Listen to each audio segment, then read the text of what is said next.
प्रिय मित्रों, श्रीमद् भगवद गीता के 5वें अध्याय का महात्म मंगलमयी कामनाओं के साथ समर्पित करती हूँ। लक्ष्मी जी का हाथ हो, सरस्वती का साथ हो, गणेश जी का निवास हो, आपके जीवन में प्रकाश ही प्रकाश हो। इन मंगलमयी कामनाओं के साथ मैं श्रीमद् भगवद गीता के बारे में प्रकाश डाल रही हूँ कि श्रीमद् भगवद गीता मनुष्य के जीवन की प्रत्येक समस्या का समाधान मिलता है। श्रीमद् भगवद गीता में ऐसे प्रेरणादायक संदेशों का सागर है जो जीवन से निराश व्यक्तियों को आशाओं से भर देती है। सर्वप्रथम वंदना करती हूँ गणेश जी की। गजाननं भूतगणाधिसेवितं कपित्थजम्बूफलचारुभक्षणम् उमासुतं शोकविनाशकारकं नमामि विघ्नेश्वर पादपंकजम्। जीवन का रास्ता बना बनाया नहीं मिलता, इसे स्वयं को बनाना पड़ता है। जिसने जैसा मार्ग बनाया उसे वैसी ही मंजिल मिलती है, ऐसा भगवान श्री कृष्ण जी गीता में उपदेश देते हैं। भगवान श्री कृष्ण कहते हैं, हे अर्जुन, मेरे और तुम्हारे बहुत से जन्म हो चुके हैं, उन सब को तुम नहीं जानते हो, किंतु मैं जानता हूँ। हे अर्जुन,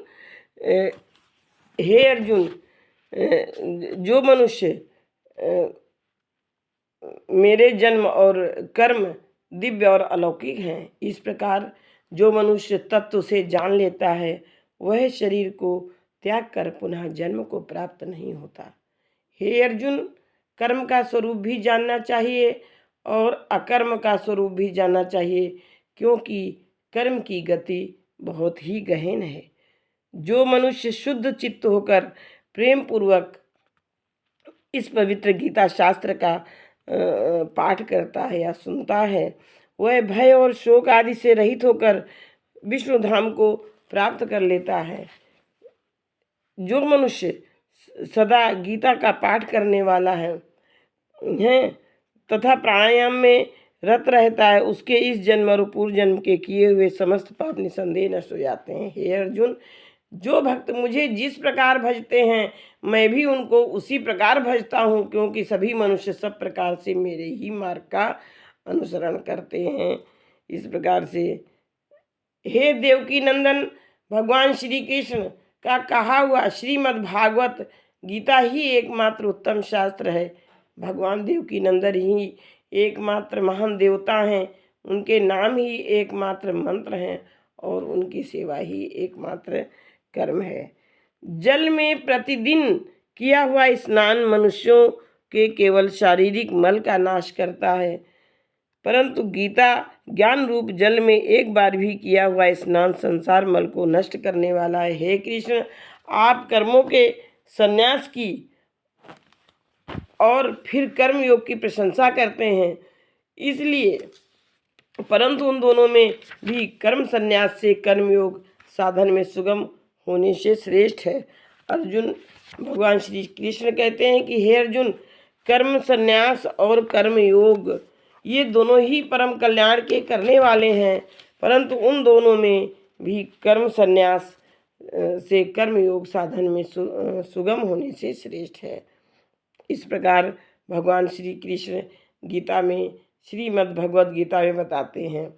हे अर्जुन, जो पुरुष ना किसी से द्वेष करता है और ना किसी की आकांक्षा करता है, वह कर्मयोगी सदा सन्यासी ही समझने योग्य है, क्योंकि राग द्वेष आदि द्वंद्वों से रहित पुरुष सुखपूर्वक संसार बंधन से मुक्त हो जाता है।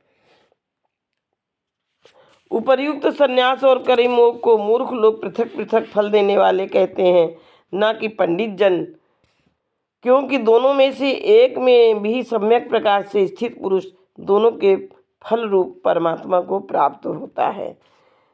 ज्ञान योगियों द्वारा जो परम धाम प्राप्त किया जाता है, कर्म योगियों द्वारा भी वही प्राप्त किया जाता है। इसलिए जो पुरुष ज्ञान योग और कर्म योग को फल रूप में एक देखता है, वही यथार्थ देखता है। हे अर्जुन, कर्मयोग के बिना संन्यास अर्थात मन, इंद्रिय और शरीर द्वारा होने वाले संपूर्ण कर्मों में कर्तापन का त्याग प्राप्त होना कठिन है और भगवत स्वरूप को मनन करने वाला कर्मयोगी परम ब्रह्म परमात्मा को शीघ्र ही प्राप्त हो जाता है। हे अर्जुन, जिसका मन अपने वश में है, जो जितेंद्रिय एवं विशुद्ध अंतःकरण वाला है और संपूर्ण प्राणियों का आत्मरूप परमात्मा ही जिसकी आत्मा है, ऐसा कर्मयोगी कर्म करता हुआ भी लिप्त नहीं होता है।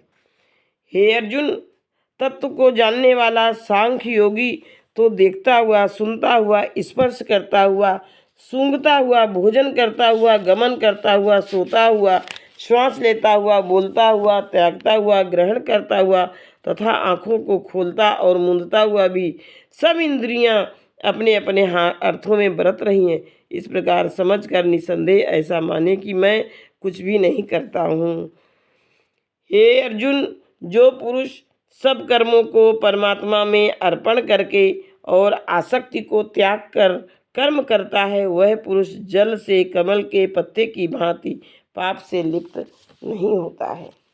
हे अर्जुन, कर्मयोगी ममत्व बुद्ध रहित होकर केवल इंद्रिय, मन, बुद्धि और शरीर द्वारा भी आसक्ति को त्याग कर अंतःकरण की शुद्धि के लिए कर्म करते हैं।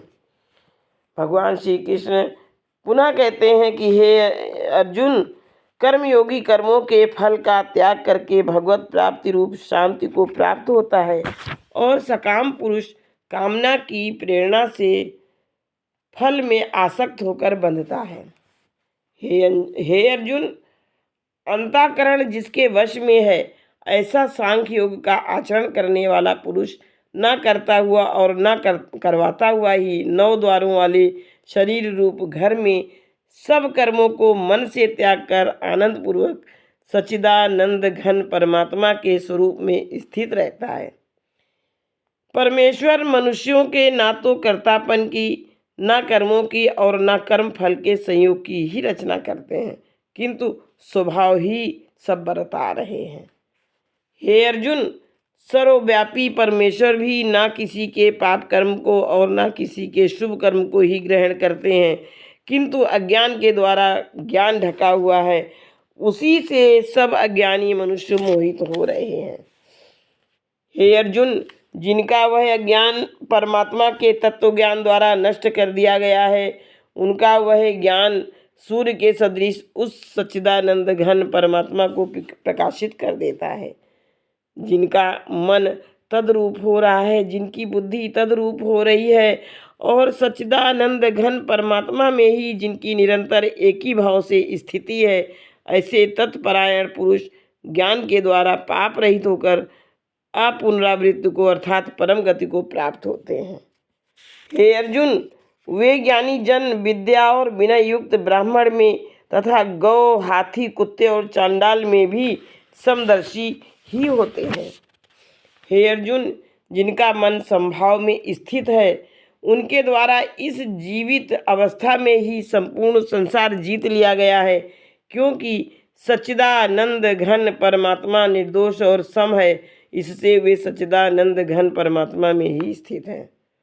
हे अर्जुन, जो पुरुष प्रिय को प्राप्त होकर हर्षित नहीं हो और अप्रिय को प्राप्त होकर उद्विग्न ना हो, वह स्थिर बुद्धि संशय रहित ब्रह्मवेत्ता पुरुष सच्चिदानंद घन पर ब्रह्म परमात्मा में एक ही भाव से नित्य स्थित है।